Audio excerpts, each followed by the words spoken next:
Good afternoon, everybody. You became so silent as soon as I stood up here, I almost didn't get a chance to use my meditation bell. So thank you for not getting completely silent. I'd like to welcome you on behalf of the Contemplative Studies program at Brown and the Department of Religious Studies. My name's Hal Roth, and I'm the Director of Contemplative Studies. I'd like to begin by thanking the people who helped make this happen. Of course, the Department of Religious Studies for co-sponsoring, to our ever capable and constantly working project coordinator, Ann Hart, to our Contemplative Studies, Doug, our departmental undergraduate group, and to our brand new assistant project coordinator. Could you please stand, Katie Murphy?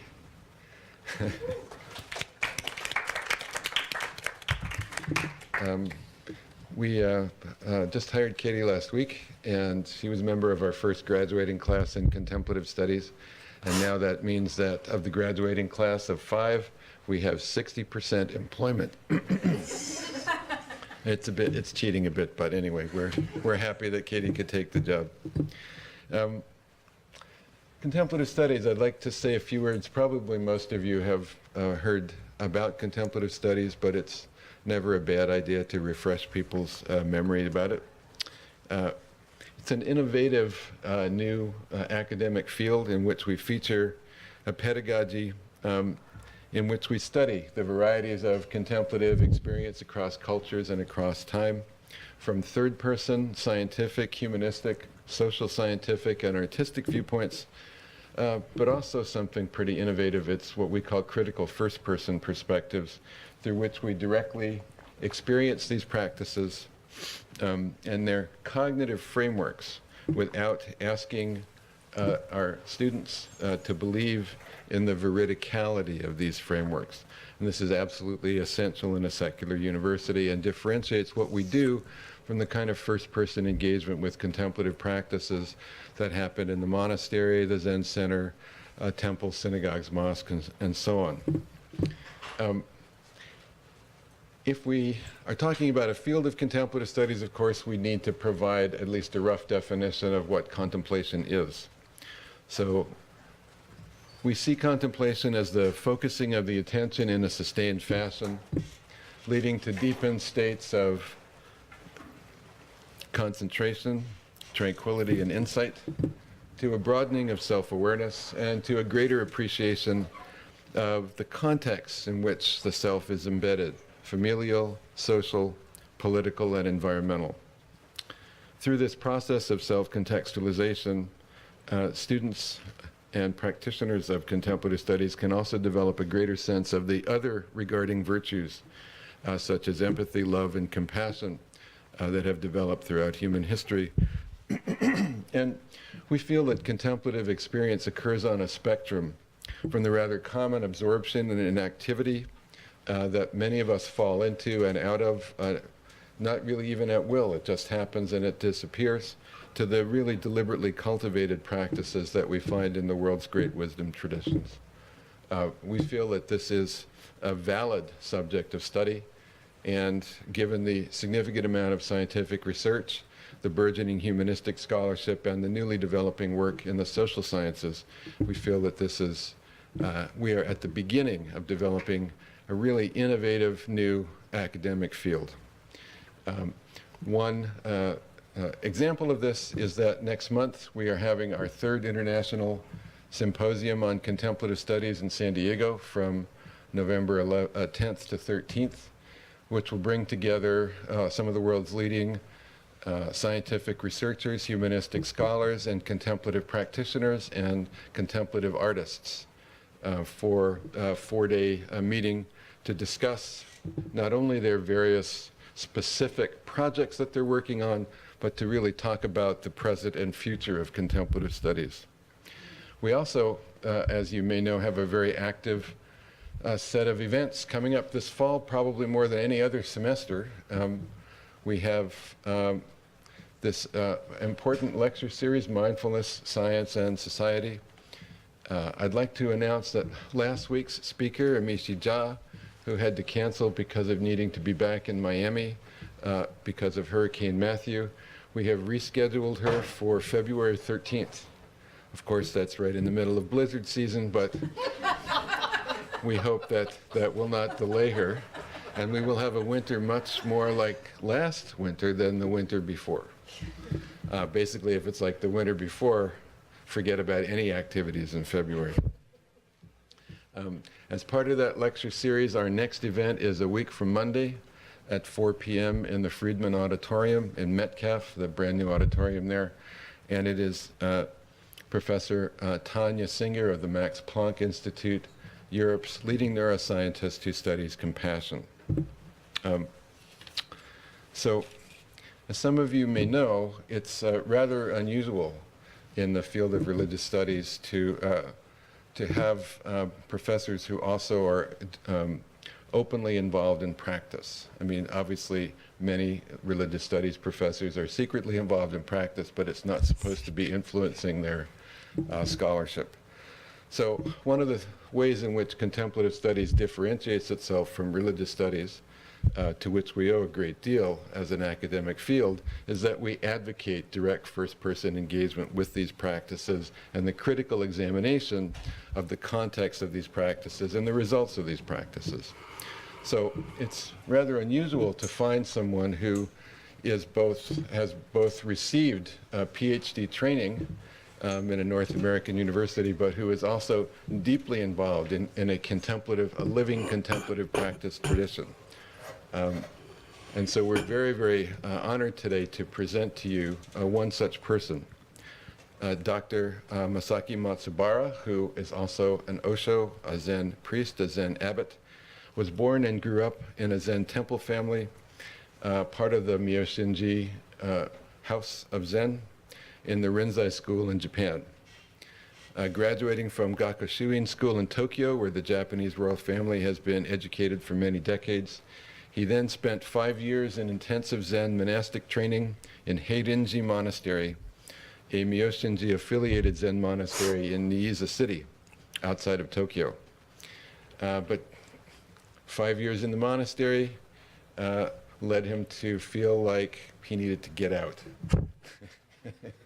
About as far away as he could go, and he ended up in Ithaca, New York, where he completed in 2009 a PhD in an Asian religions program in which he focused on the very important, maybe arguably the single most important thinker, teacher, innovator, artist in the Rinzai Zen tradition in a millennium in Japan, Hakuin Eikaku. After finishing this, he taught Buddhist studies in East Asian languages at University of California at Berkeley, and was a fellow at the Ho Center for Buddhist Studies at Stanford. He's currently a visiting scholar in East Asian Studies program at Cornell. He's also a research associate here with Contemplative Studies. In addition to that, he is the head priest and abbot of Butsumoji Temple in Chiba. He also supervises the nearby affiliated International Zen Center in Japan, and he travels very often to the United States, back and forth between the United States, to lead retreats and seminars. He currently resides in Oakland, California, is married to a beautiful American lawyer, and has two very spirited daughters, Maya, 6, and Mina, 3. Yeah. So please join me in giving a warm welcome to Dr. Masaki Matsubara. Thank you.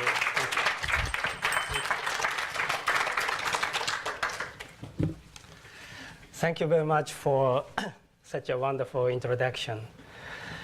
And first of all, I would like to express my appreciation to religious studies and contemplative studies and Professor Ross for giving such a wonderful opportunity to be able to hear today.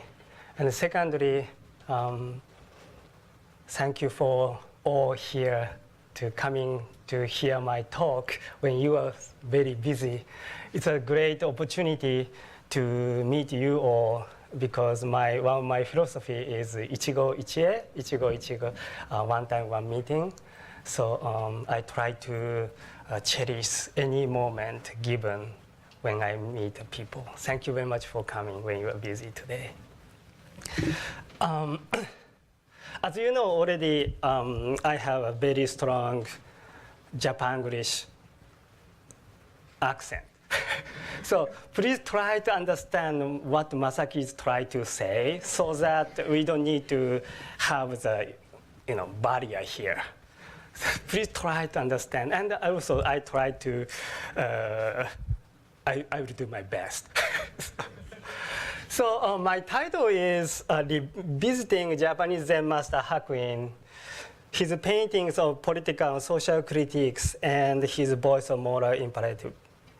So what I try to do in this talk is that actually two things. Actually, second one is more important. First thing is that I try to reveal a new aspect of Hakuin as a social critic.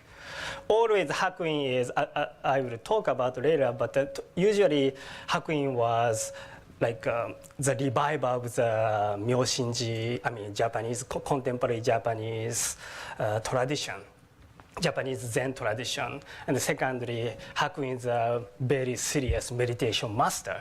And the third is Hakuin as a very talented artist. But the tradition has forgotten other aspect of Hakuin, which is Hakuin as a social critic. So I try to reveal and try to introduce today that Hakuin aspect. Even say so, what I really want to say as today's message is what can be the true nature of Zen? Or what can be the true nature of sitting in a more global context for coming ages. So that is actually becoming my life purpose at this moment. And Zen is not just hitting by keisaku or just sitting for a long time or eating just quietly. There is a meaning in it. And why we are sitting, what we can cultivate by sitting quietly. That is something I want to look for. And also that is my topic in this talk. So as you know already, in September 2015, Japan's parliament finally enacted security laws that allow the self-defense forces to fight overseas for the first time since the end of the World War II in 1945. This contentious enactment was a centerpiece of the goals of the cabinet of Prime Minister Abe to strengthen Japan's military alliance with the United States. Against historic levels of opposition and protest, the government consistently explained that this particular change in Japan's defense policy was critical and pointed to the urgency to address new military challenges in East Asia, particularly from China and North Korea. Creating the groundwork for Japanese involvement in the US-led conflict abroad, the laws create the real danger, marking a significant abandonment of Japan's post-war pacifism. In other words, the laws betray the pacifist provisions in the Constitution banning fighting combat overseas, of which many Japanese have been proud. Though the Constitution was drafted during the US occupation, many Japanese have come to regard pacifism as a new 20th century Japanese heritage. As a historian of religion, I view this particular historical moment with curiosity. Now seems a good time for me as a Zen scholar and Zen practitioner to weigh in on this change by reclaiming the stance of one of the Zen tradition's greatest critics of abusive state power. Can you hear me? Yeah.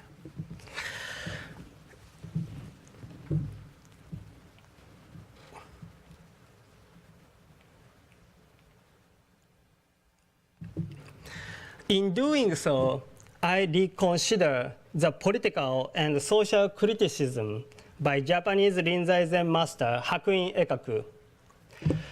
Hakuin is regarded as one of the important religious figures in the history of Japanese Buddhism.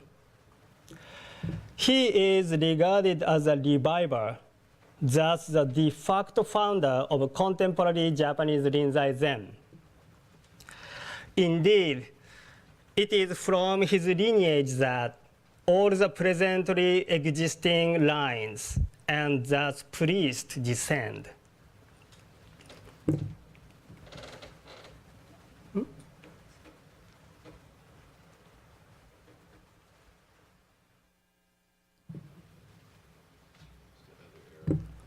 Sorry, I was using oppositely.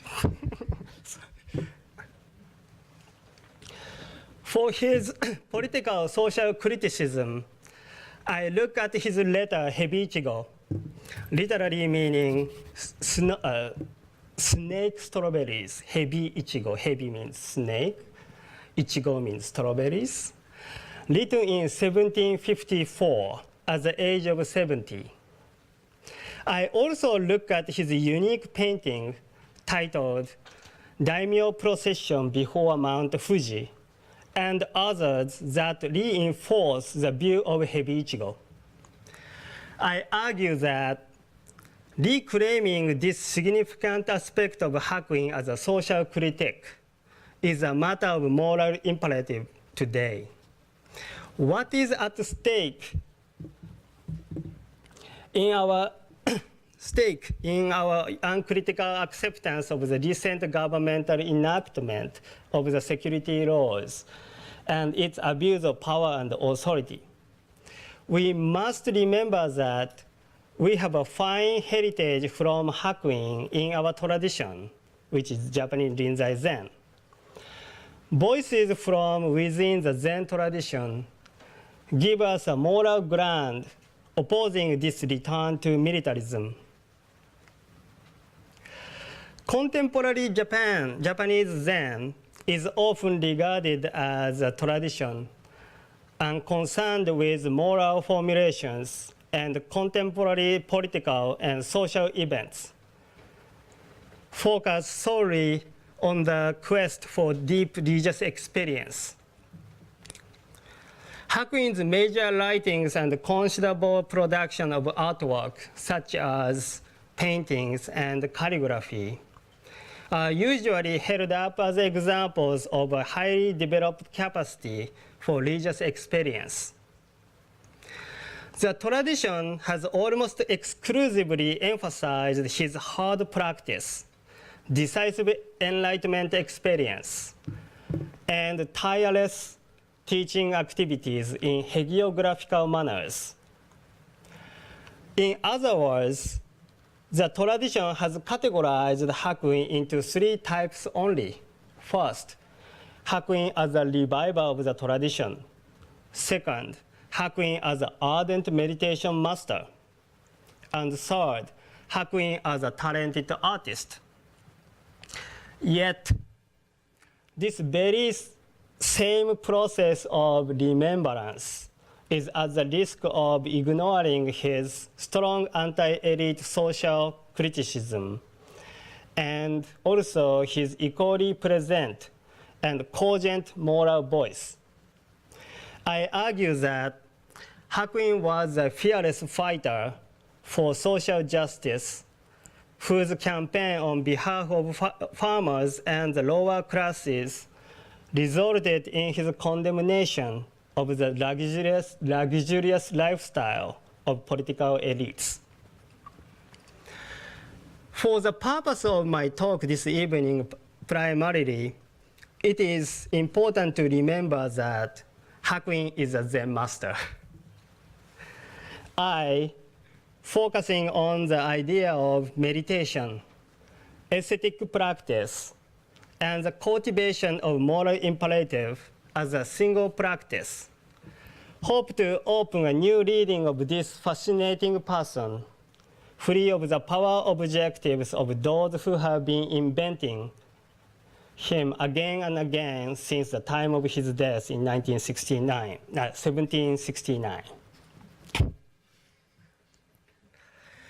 As a Zen practitioner standing in the Hakuin lineage, I would like to emphasize his practice that teaches concentrating on counting one's breath, paying full attention to each inhalation and exhalation, and cultivating the awareness of being in the moment.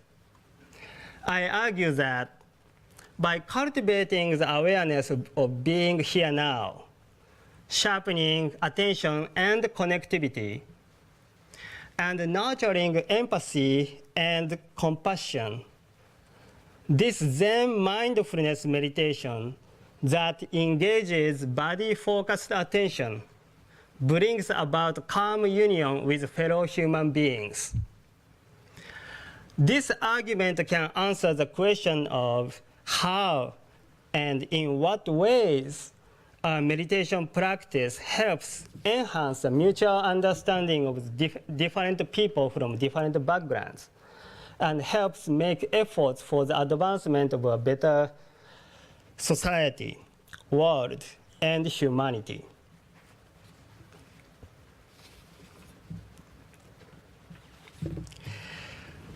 To note briefly, Hebiichigo is originally a letter Hakuin wrote to Ikeda Tsugumasa, a daimyo, or lord, of Okayama Prefecture.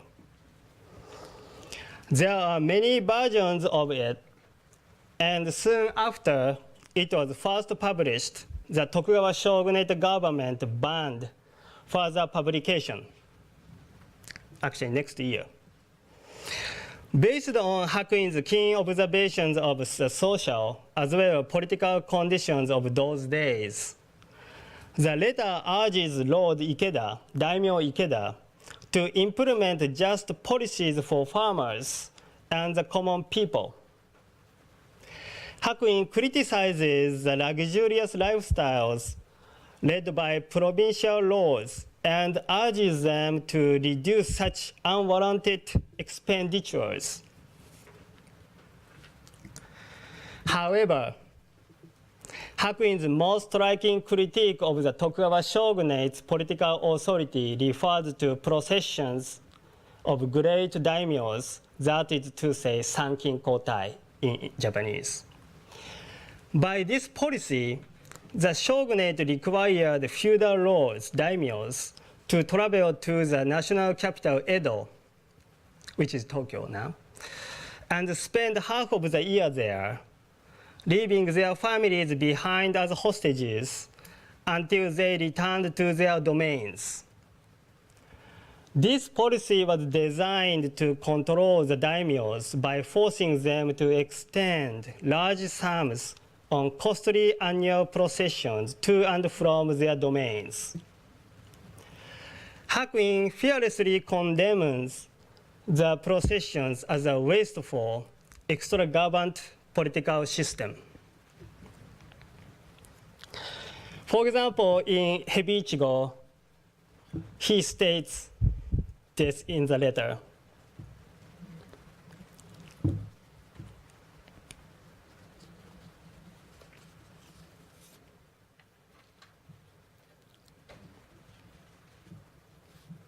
Can you see it?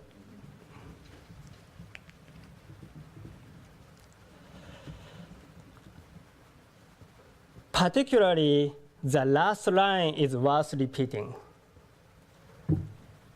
Yet, from what one hears from all the provinces everywhere, the sadness of life lodges itself among the common people.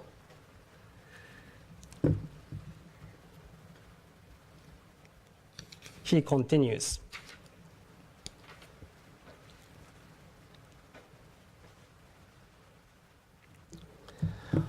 When we look at Hakuin's writings, representative writings, we don't see this social political critique there.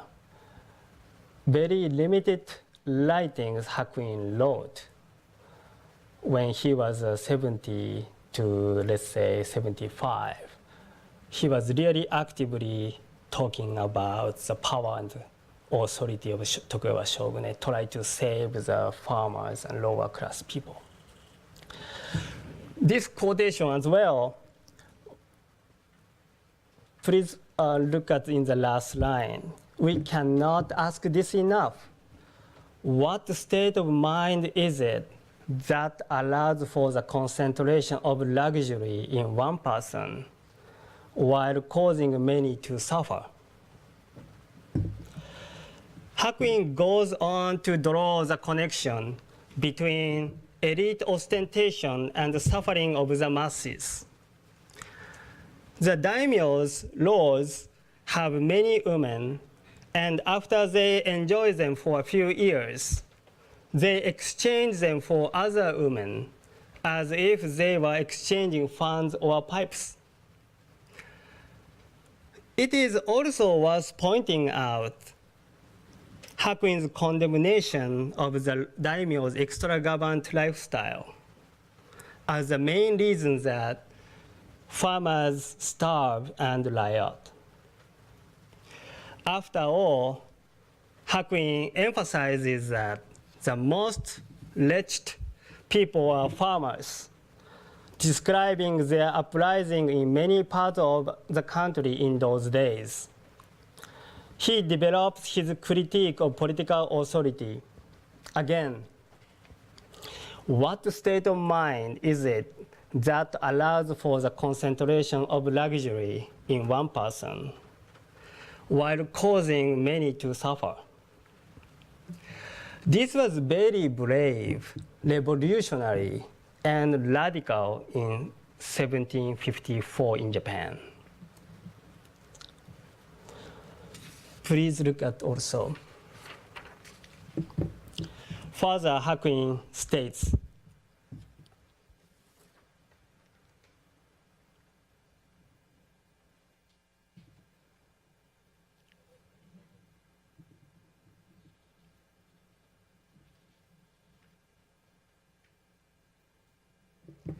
probably he was writing 3 or 4, maybe four writings or letters about his criticism against the Tokugawa shogunate or provincial officials.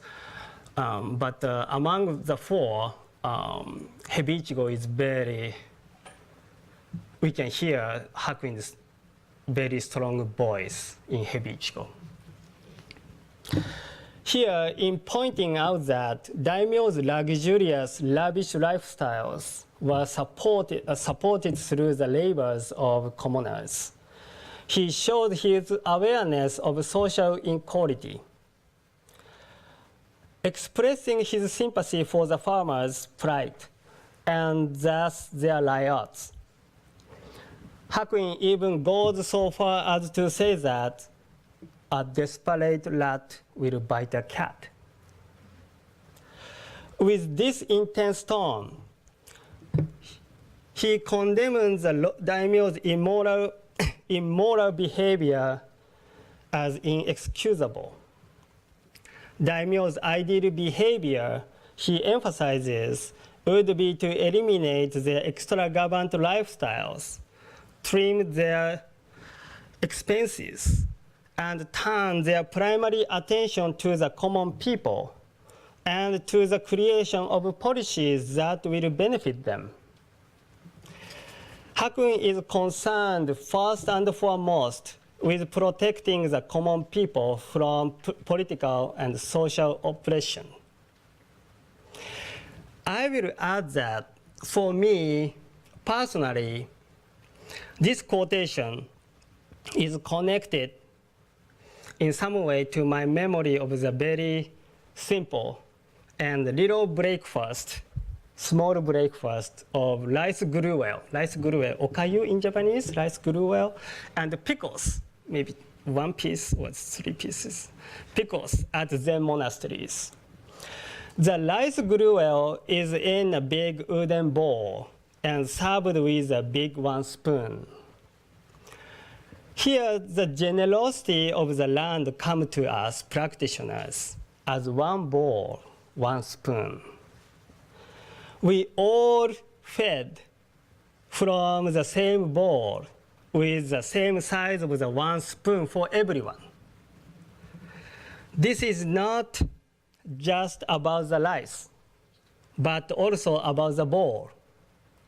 The rice is not limitless. The bowl has a bottom. When it's empty, it's empty.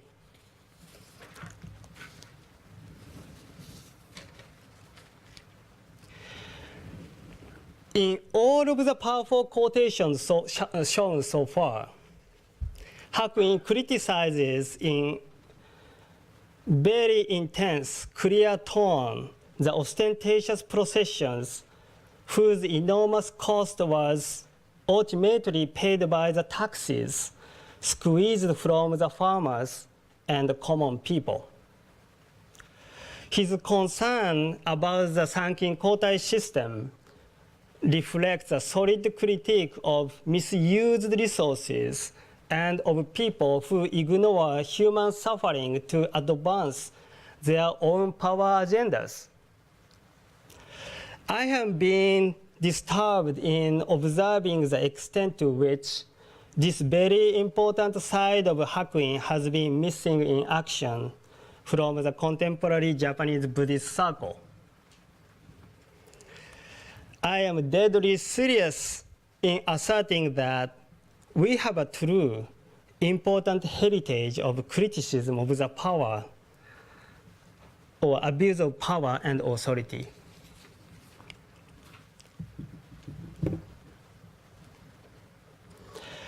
Now I turn to my attention to his unique artwork that I argue reinforces the view of Heiichigo. As I mentioned earlier, Hakuin's art has been regarded as a visual embodiment of his religious experience, thus often excluding interpretation, explanation, or any verbal expression in favor of immediacy, spontaneity, and freedom. Indeed, the uniquely Hakuin paintings have often been described as powerful, solid, profound, penetrating, settled, severe, and as reflecting his spirituality. For example, Bodhidharma. Bodhidharma is a portrait of the Indian monk who brought Chan to China. Is always used as an example of Hakuin's art. It is always emphasized that the simplicity, power, and depth of its lines, colors, and figure represent the climate of his Zen. Even those two Dharma's figures, paintings, actually size is very big, more than 1 meter, almost 2 meters.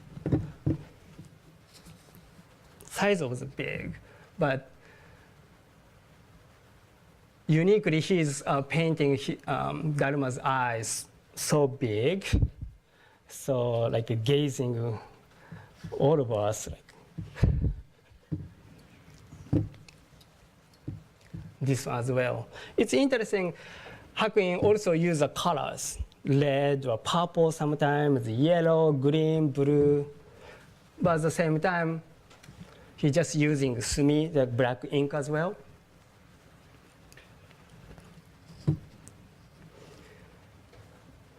And this is also interesting Dharma painting, especially inscription said, if you think this face is that of Bodhidharma, then you are a cat who cannot catch a mouse.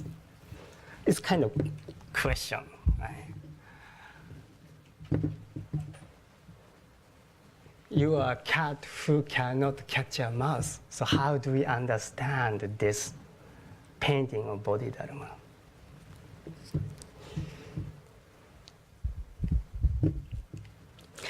However, there are, of course, exceptions, though they have remained largely unknown. Please carefully look at this Bodhidharma, this Bodhidharma, and Bodhidharma. It's very similar in a sense. It's very powerful, lines very thick, eyes are so big. It's very just powerful. Right? And then I was saying we have exceptions as well. The one of the representative exceptions is his painting, actually this. It's completely different image, right? But Hakuin wrote this, painted this. Title is Daimyo Procession Before Mount Fuji. In Japanese, Fuji Daimyo Gyoretsu, Daimyo Procession Before Mount Fuji. I would like to see in this painting Hakuin's social and political criticism of the times. This painting shows his visual campaign protesting against the abusive power and authority of political elites and against their lavish lifestyles gained through the labors of the lower class. This is not a mere landscape painting. The inscription on the painting reads, I have portrayed the true face of Bodhidharma. Again, he wrote Bodhidharma in the painting. And present it to the priest of Jisho Temple, so far away, actually located in Kyushu. If you don't understand the December Boys Festival, flog a straw sheep, interrogate a wooden man. How do you understand this? That is Hakuin's question. And when we are in the monastery, we are thinking this question during the meditation. Sometimes it takes 3 years.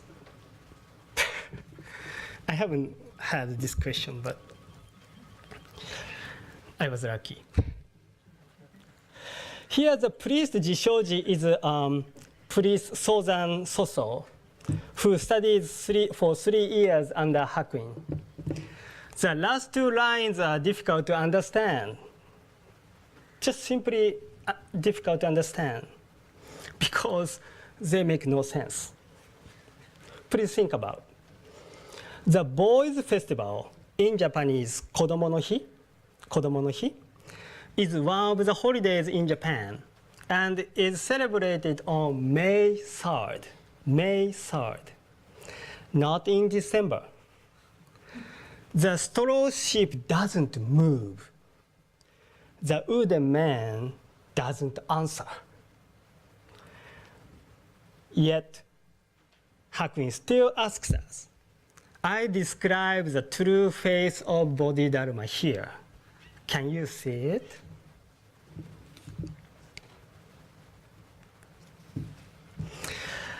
A rising white Mount Fuji is depicted, painted in the center of this painting.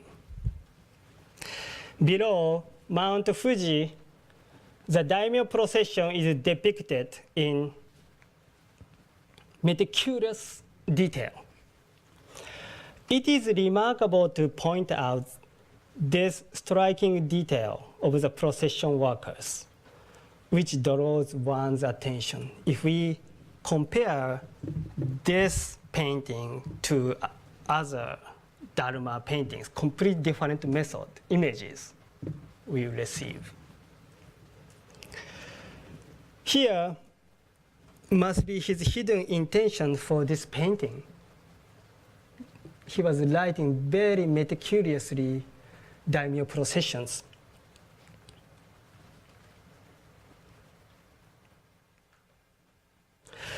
Simply thinking of this painting, one might say that the towering and stationary presence of Mount Fuji represent Buddha nature, and even the Buddha Dharma, contrasted by the daimyo procession representing the worldly reality controlled by the Tokugawa shogunate. The painting denounces the government policy Sankin Kotai and the protest ostentatious dignity and wasteful extravagance of this system Sankin Kotai, all of which placed an enormous burden and suffering on the farmers or lower class people. Through this painting, Hakuin, who understands the farmers' riot as embodying the notion that desperate rat will bite a cat, calls on eliminating such extravagance and expenditures and saving those oppressed people. I suggest that this painting is Hakuin's artistic extension of Hebi Ichigo. Before we go to see the next painting, I would like to introduce one paragraph quoted by Robin Kimara in his article, The Giveaway.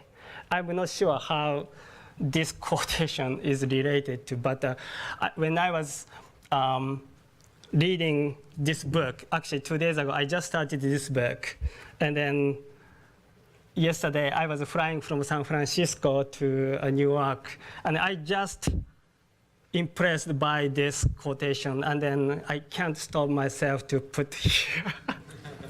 But I thought a little bit, I tried to find a connection, but I thought very beautiful quotation.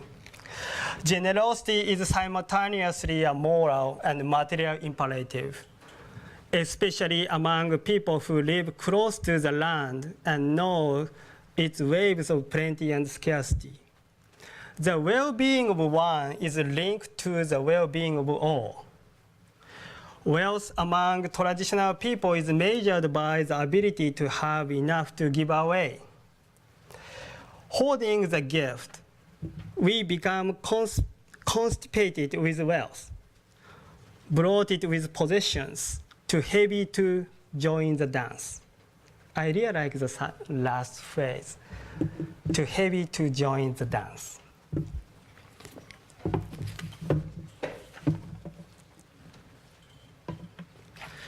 The title is Forerunner with Bristol Spear. In Japanese, Keari Yakko. Here, Hakuin's message becomes more direct and ironic than the previous painting in the inscription, which reads,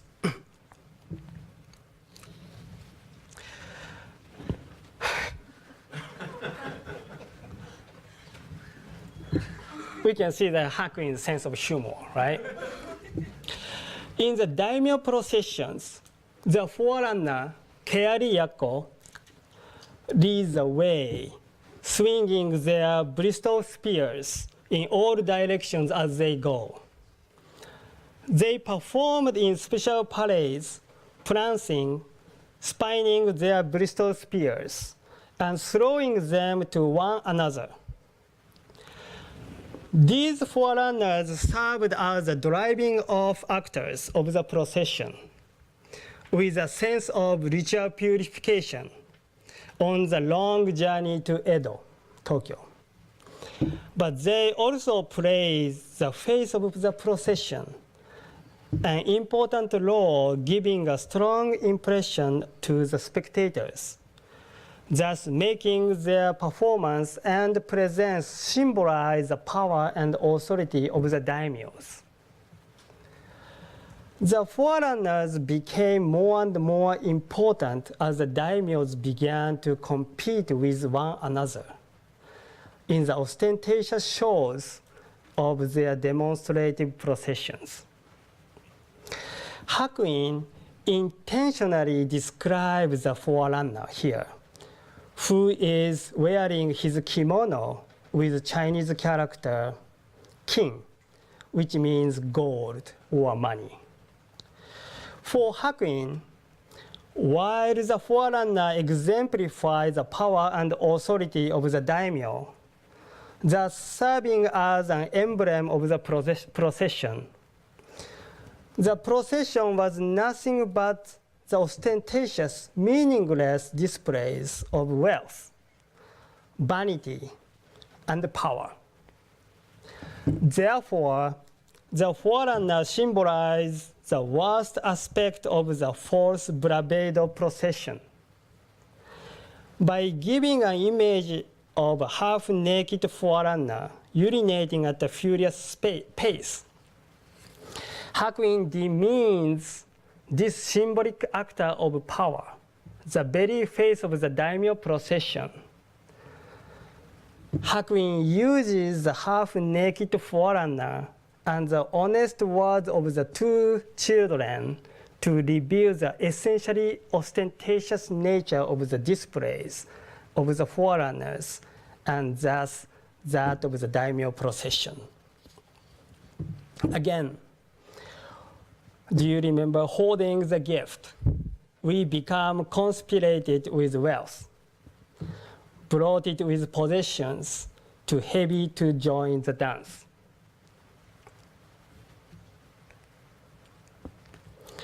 Title is Parental Retribution and Crypt Beggar on the wheeled card.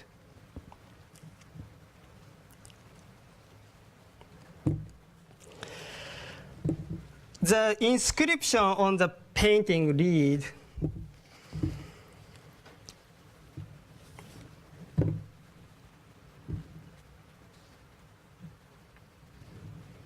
talking about karmic retribution.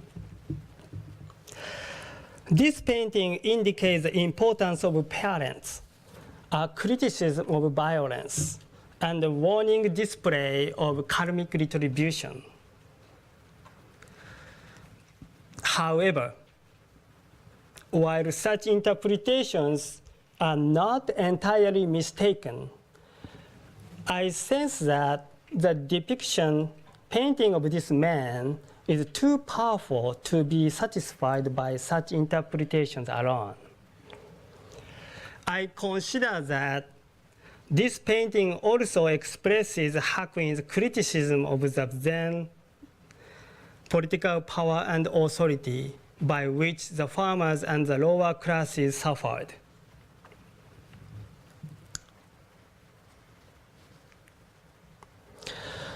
The painting shows the social conditions of the time, under which there were many people suffering from malnutrition and becoming crippled beggars everywhere, especially at a time when famine was not uncommon at all, and regular political oppressions were common. It is no exaggeration to say that this visual image represents Hakuin's scathing attacks against the abuse of power and authority. This painting was produced in his mid-70s, which means shortly after the time Hebichigo had been banned. Actually, Hakuin wrote Hebichigo 4 times. 4 times. We have 4 versions, still exist. Obviously, Tokugawa government banned the further publication. Then probably, I guess that he wrote daimyo procession painting, Keariyako painting, or this crypt beggar painting as his further criticism against the power and authority.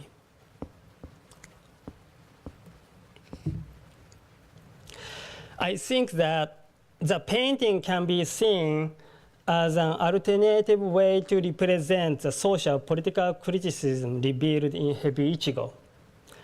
The writing, Hebichigo, gives actually passages about those who do not care about their current wealthy, current wealthy and high status as a karmic result of good things done in former lives.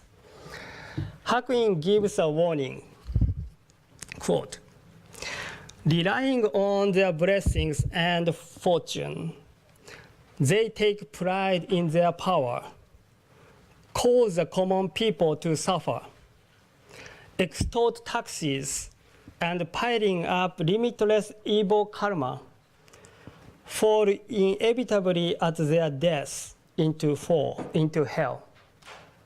Quote. And then Hakuin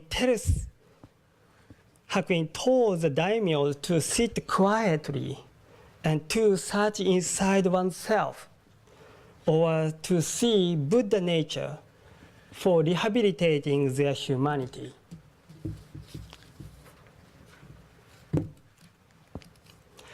Let me return to Hakuin's daimyo procession painting here. Hakuin uses multiple alternative ways to convey his social, political criticism against the abuse of power and authority, and his voice of moral imperative. This new reading of Hakuin can be used to re-examine some of the moral crises of our own times, involving abuses of power, injustice, and the many violations of human bodies and spirits around us every day. Reclaiming this aspect of Hakuin restores a moral voice. To delimit him with essential idea of Hakuin is to diminish his use of the visual medium as an expression of his broader moral project. If Hakuin were alive now, what would he be saying and doing? What kinds of unique literary and artistic expressions would he use to comment on current political, social events, excessive CEO bonuses, military budgets? What about the security laws enacted in September 2015 in Japan? Where is Hakuin's voice of dissent today? Actually, the enactment of the security law in Japan will, in essence, provoke continuing struggles for political, social, and moral justice. Again, reclaiming this aspect of Hakuin rehabilitates our moral conscience. This moral conscience is not based on religious dogma and rituals, but on more fundamental moral principles embedded in a religious community, or what we call religion. Hakuin was a voice of dissent. His voice still resonates today as dissent. Everything at stake in finding voices of dissent in our traditions. Everything. Hakuin said, and we will say now, what state of mind is it that allows for the concentration of luxury in one person while causing many to suffer? I can only hope that somewhere the daimyos and shoguns of our day are listening. Finally, I would like to conclude my talk with a line. The solution to moral crisis probably lies in the bottom of this jihatsu bowl, how to take care of this jihatsu, how to eat very carefully. Thank you very much.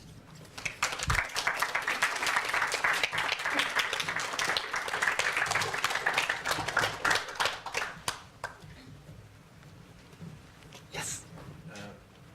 Thank you very much for a very fascinating talk. Didn't really appreciate this dimension of Hakuin.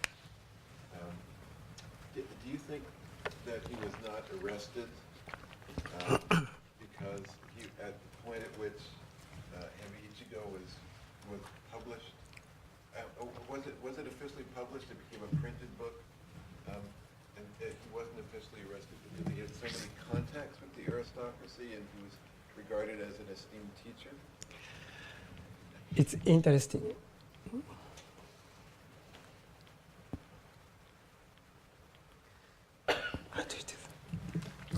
I show the 4 versions of Hebi Ichigo's, and then actually one of the Hebi Ichigo's is actually printed version. And the fact is he was not arrested, and obviously he was not executed. But so many people who were talking about first Tokugawa government, second Tokugawa government policies, and the third is any family relation of Tokugawa government. Those the writers or authors who was writing on these topics are arrested and sometimes, not sometimes, most often executed. And interesting, actually, Hakuin was exceptional. But interesting is that, so I show the Hakuin's Hebi Ichigo 4 versions. The one of them is actually printed version. And then printed version doesn't show who wrote this. Usually in the end by Hakuin Ekaku, and his sign there. But that printed version doesn't show Hakuin's name. In the Buddhist tradition, we have kaimyo. Kaimyo is a posthumous name after we die. And he uses a particular posthumous name, kaimyo, especially given for women. So actually, we don't know who published it. But obviously, if we see the handwriting, those are Hakuin's. But, and then actually, that kind of printed version is restored at Tokeiji in Kamakura still as well. And then other autographed versions, here I show the 3, and those are interesting. He said clearly, I'm writing to this daimyo. But only the printed version, he doesn't say that. He hid his name, the name he was writing to. Also, he was hiding the name who wrote this book in the printed version. But the autograph version, he showed, I'm writing to you. Probably those are more letter versions, so he was sending out. But actually, he was sending Hebi Ichigo to the single person who is the daimyo lord of Okayama Castle, Ikeda Tsugumasa. Probably they have a very close relationship, and they have a friendship there. That's why he could say. But it's very interesting how he was, his work was out of Tokugawa's supervision. Could you explain this? Yes. This is a typical breakfast at the monastery. So this is a rice gruel. And when I was at the monastery, we have, including me, 28 people. And I was the last, 28, so sad. And when I was a cook, which is called tenzo, we will make this. Looks like so easy. Maybe we can make, this in 5 minutes, but we have no gas. So in the winter time, we have to make a fire from the scratch. And then we wake up like 3 o'clock in the morning, and the winter time so cold. So it's very hard to make a fire from scratch. But still, seems so easy. But I think most surprising thing here is that, so when I was a tenzo, this was the first menu I made. I mean, this menu is every day, no exception. When I was there in 5 years, every day this. Rice gruel, umeboshi, and takuan. Umeboshi is a pickled plum. And this is a pickled radish. And actually, this is, I don't know why they put the 2 pieces, but 1 piece is enough because too salty, too salty. So 1 is enough for a day. And probably this umeboshi as well, pickled plum, probably this is just, we made this, monastery made almost 20 years ago. 20 years ago, and we just a lot of umeboshis and takuan there, and we have to wash them before using those because so many bugs there, because 20 years ago. But anyway, so when I was a cook, I was asking my boss, okay, now we have 28 people. How many cups of rice we should use? That is a big question, right? Because we have 28 people. How many cups? Can you guess? 28 people, right? 10 cups. 5.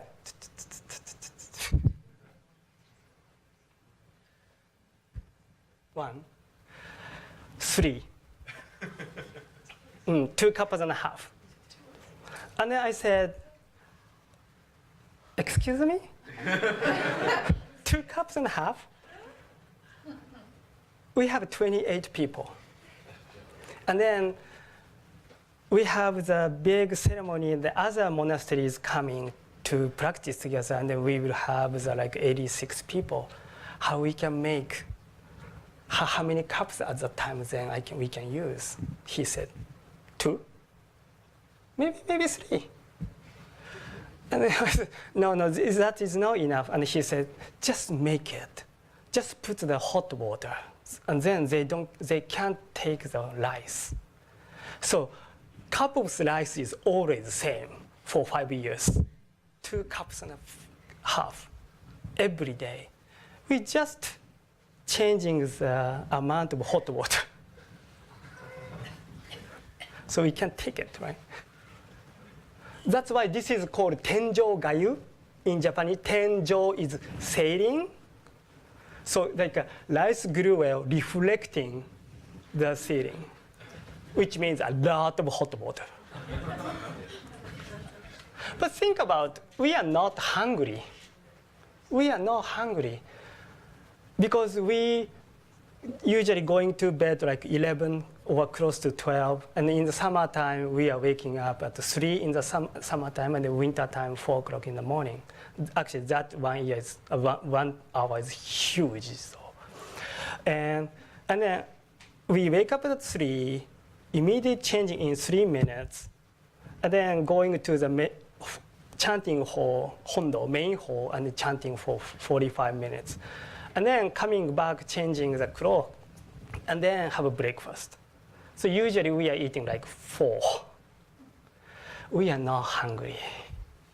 More than that, we are so sleepy. And then after the breakfast, we are sitting meditation. But the reason I am showing here is, first of all, appreciation for the food. Whatever we are served, we just appreciate. Because even rice gruel, someone must make this. And then someone makes hot water. And then now sounds like so easy, we can get hot water soon, but it takes sometimes 30 minutes, 40 minutes in the monastery because we have to make a fire first. And also umeboshi as well, pickles as well, someone has to make. So there is just gratitude for the food. And then when we are eating, we have complete silence because we just try to focus on food or just try to focus on just eating itself. because showing our gratitude. That's why it's kind of funny story is that, so after the 5 years monastic life, kind of a scary monastery experience, and I came to the Cornell, and then my supervisor invited me to have a dinner together, and then Masaki, you are so quiet. But if I think about that, I was trained in that way. I can't talk. And then she was saying, Masaki, what did you do today? Yeah, did you like this food? Da, da, da, da, da. I just want to be silent. So it's kind of interesting to see the cultural difference at the time. But and also after this, we will get a small amount of hot water to clean up these 2 bowls so that we can eat up everything. So we are clean with these pickles with hot water and then just drink all of the stuff so that we are appreciating, we are not wasting any food, including water and hot water. I mean, this is a practice of gratitude. So if I was thinking how we can focus on this practice, showing, creating the sense of generosity or compassion or empathy, or sometimes connectivity because we are eating together. Even we don't talk, just we are eating, but still we feel the kind of connectivity. Yes. Thank you for your wonderful talk, and it's a new perspective for me to link Zen master with social critics. But let me made me think about the comparison between Confucianism and Buddhism, because when we think of Confucianism, we always think about they will enter the world and enter the society. But especially in China, Confucianism ends up being supported authority and become a part of system rather than being critical and criticize the system and the policy. And whereas Buddhism, we don't think about it really go into the world, into society. So do you feel like there's a link or a point to make here that so only stay outside of the society and the system can you really criticize and see it critically, rather than Confucianism, you think about at first they have the goal of entering a society, but it ends up support the system support. Thank you very much. So fascinating question. For me, I think even Buddhism has ideas we have to use the power of meditation or Buddhist teaching in everyday life. But in some way, ideally, Buddhist practice is more focusing on the monastic life. If we are going back to practice of Jugyuzu, Jugyuzu is 10 ox paintings, and how to find the ox. Ox actually symbolizing your own self. So I lost myself, but symbolized by the ox. So I'm looking for the ox and find the ox, touch the ox, caught the ox, taming the ox. And then finally,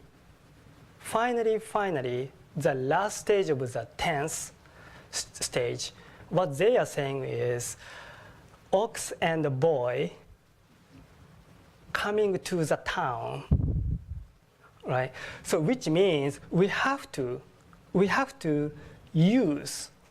see the real meaning of Zen practice or Buddhist practice in our everyday life. Hakuin, I think, really focusing on how, first of all, he tried to save the lower class people, but at the same time, he understood how important to use Zen practice in our everyday life. So in that case, in Buddhism as well, it's just in some way more monastic practice, more centered. And then many people were just practicing in the mountains, in the at the monastery. But actually, we have to use the practice in our everyday life. So that is also what I have found fascinating to myself as well. Basically, I was interested in Hakuin's work as a social critic, but most recently, I was always thinking, because I'm always thinking my future, because my family is basically American.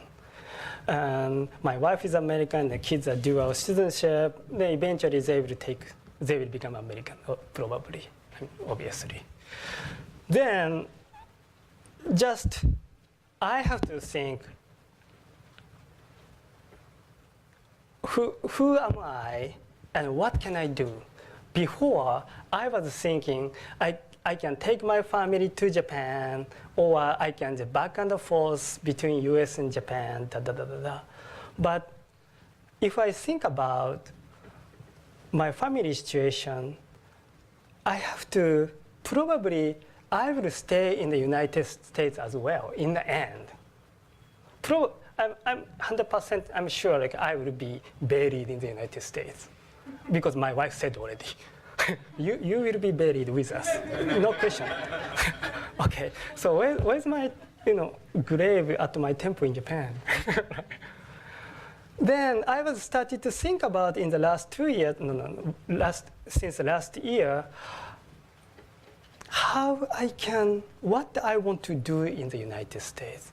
What kind of Buddhism, what is my message in the United States or in more global context, not just in Japan, more limitedly, not just within the tradition of Zen.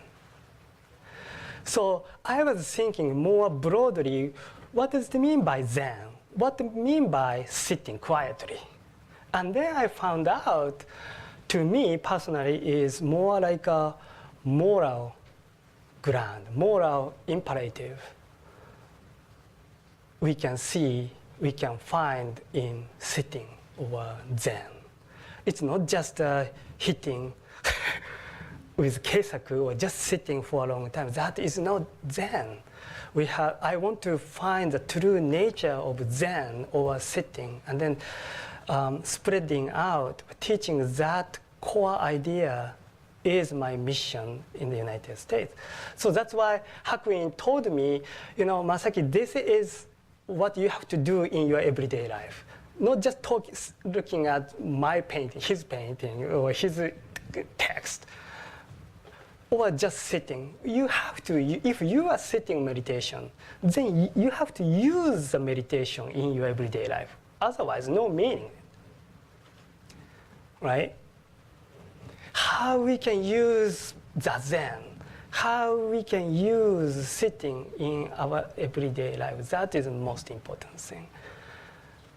More practical. Then probably I will be criticized what you are talking about from Japan side. Yes. So let's go back to Hakuin again.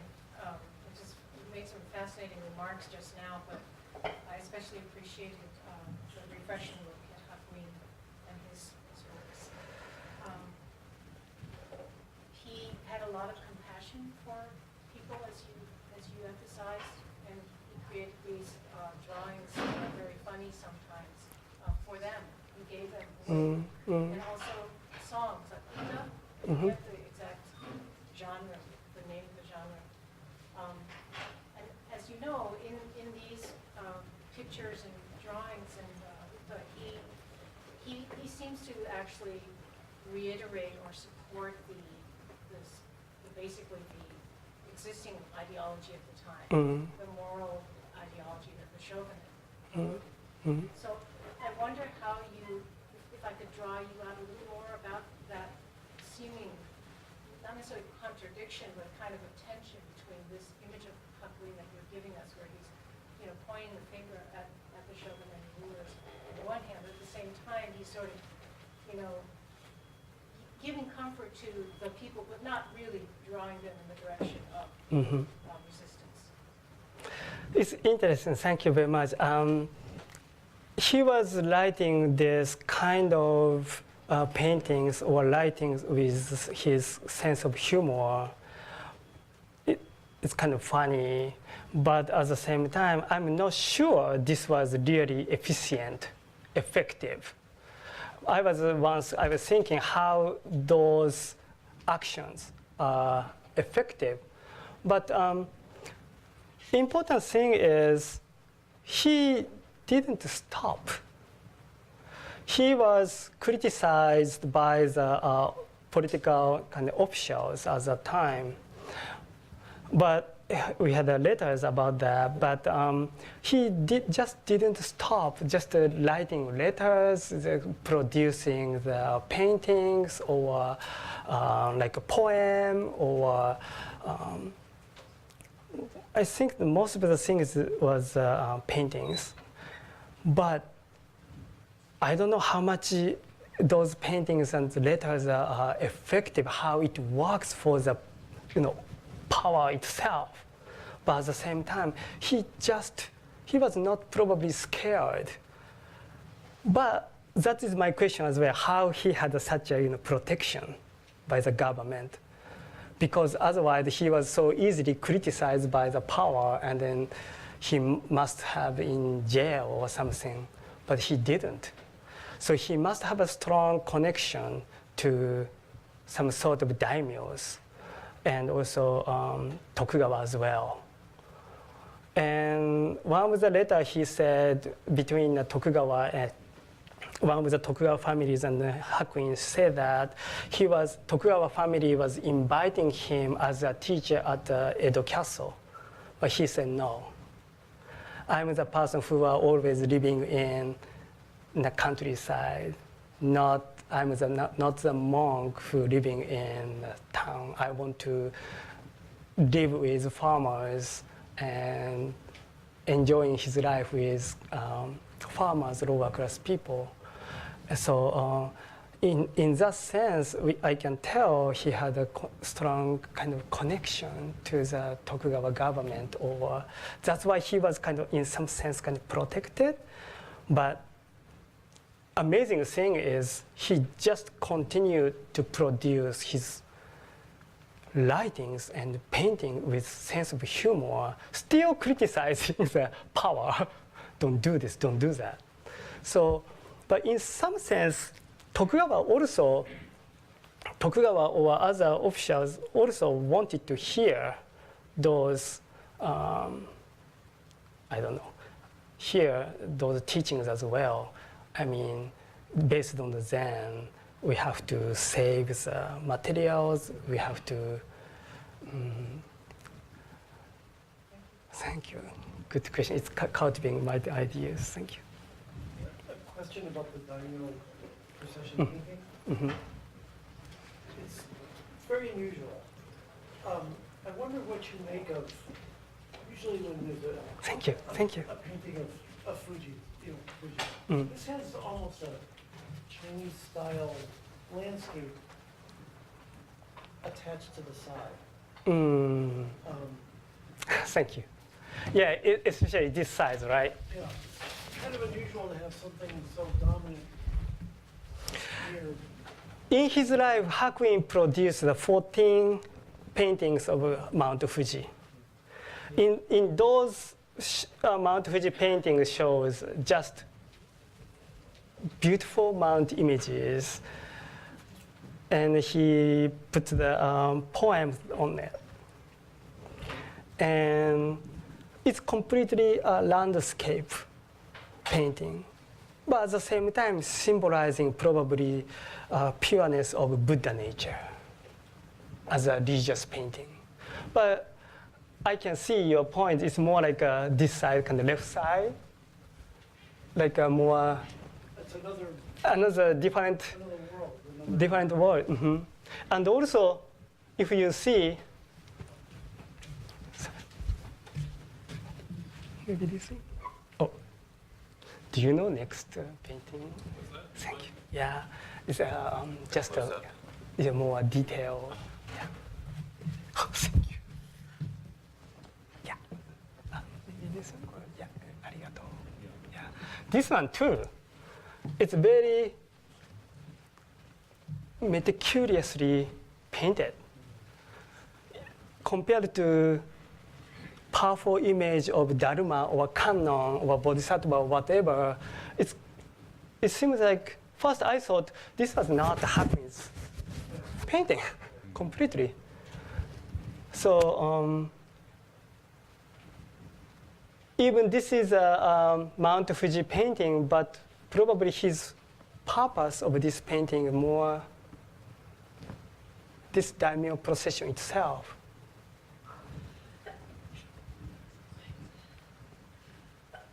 And the interesting is, I don't know, this is my guess, but nobody is looking at Mount Fuji, right?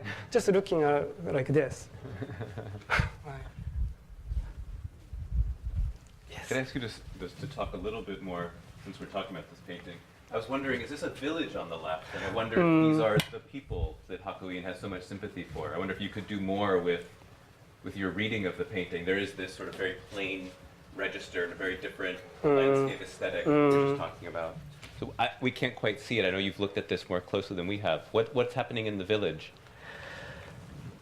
I mean, in the village, Hakuin as well. Actually, Hakuin's Shoinji, the temple is in front of the Tokaido. Tokaido is one of the main five road from between Edo and Kyoto. And then probably he was always looking at the daimyo procession since he was a child. I think it doesn't mean he has, that is the reason he mentioned this kind of village, but many people looking at daimyo procession, and then at the same time, daimyo procession, like Keari-Yako, they have to show how we are good, how we are great, right? So it's kind of becoming more decorative. And I think that people are looking at daimyo procession coming. Which daimyo is this? Oh, next daimyo procession coming. Which one is that? And then they are competing each other. But anyway, they are use our tax. Obviously. And drafting the local people to help carry the bags and so forth. Yeah. Huge burden. Huge burden physically and also financially. Another question? Yes. To get back, you spoke so well about how this Hakuin as a social critic inspires you to think about bringing your scholarship, your background into social critique today, and how this is relevant not just to us today, but how it will continue to be relevant in the future. And I was really inspired by these letters that you showed us. Yes. And I think they're very interesting that he would write the same letter over and over and sign it, and then he even adds in some of them the reading to the kana in case the person couldn't quite. And so I wonder what purpose did these serve? And here we have a printed version. It seems like people were circulating them almost like they were Marxists trying to foment revolution. And there seems to be, I think, some even more resonance. I think this supports your argument very well. That you yourself today are now here giving us lectures and distributing pamphlets and flyers very much like Hakuin. So I wonder if you could talk a little bit, I'm interested to know more about what he did with these, or what we know about how did he print in his life. So basically those are autographed, and this is the printed version. And again, this printed version doesn't say who wrote this. And he was writing kana on the side of the lines. I think obviously this was written to Castle of Okayama in Bizen, Okayama Prefecture, Ikeda Tsugumasa, Daimyo Ikeda, right? But at the same time, he was probably hoping more general populace can read. I don't know what kind of opportunity those general populace met. But if we think about koan practice, like a question, the koan is a question. For example, here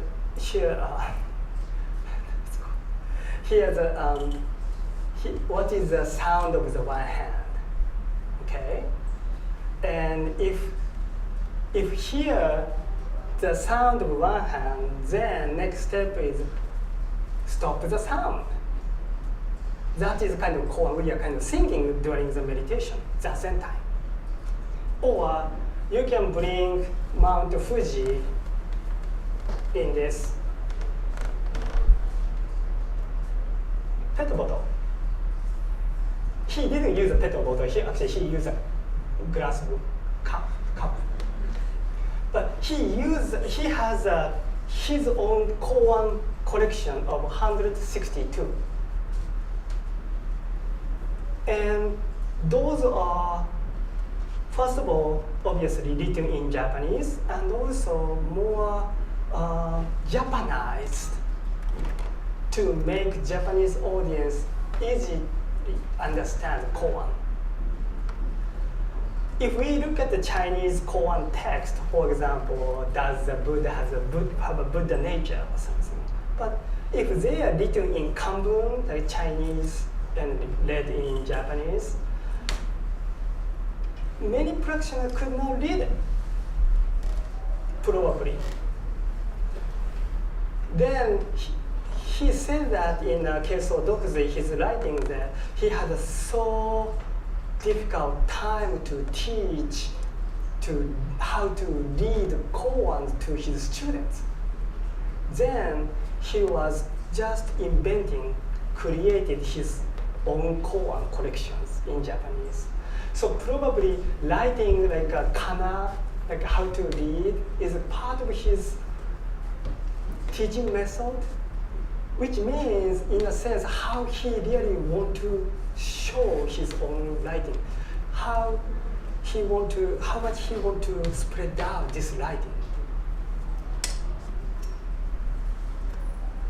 Even other writing, he actually putting the kana as well. And then in a similar story, this essay bunko version, same person he was writing, Ikeda. And then this Kichichi version, he doesn't say which one. So my guess is probably he made a copy of Kichichi and published this.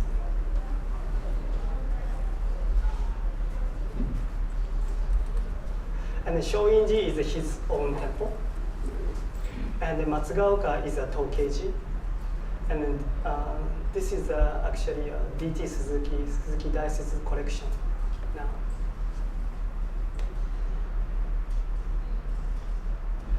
Again, if I add, actually he has also the writings written in Chinese as well, and Kanbun completely.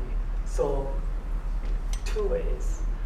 But if I say those Kanbun writings is most likely written to his students or monks. Thank you. If there are no other questions, I want to remind everybody that tomorrow, starting at 10 o'clock until 6, there is an introduction to Zen practice workshop that Dr. Matsugato will be leading. It's at the Winnick Chapel in Pillow. You're all invited. There's no charge. Please join us, and please also join me in thanking Dr. Matsugato for a wonderful